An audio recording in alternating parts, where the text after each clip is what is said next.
What's the dumbest idea you've had that turned out to be genius? I wrote an answer that was so bad they had to modify the textbook. Took a class on Greek history my senior year in college because my roommate said the professor was cool and the class was easy. Well, cool and easy are relative.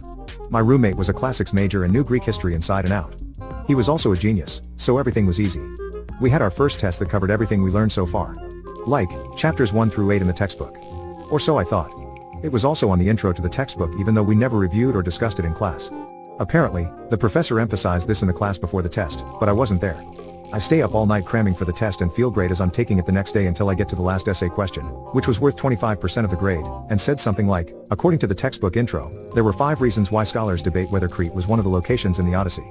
Name one and explain it. Crap. This never came up in class or in the rest of the textbook. So I rack my brain for something even remotely coherent and remember an episode of Jeopardy about when Crete was supposedly discovered.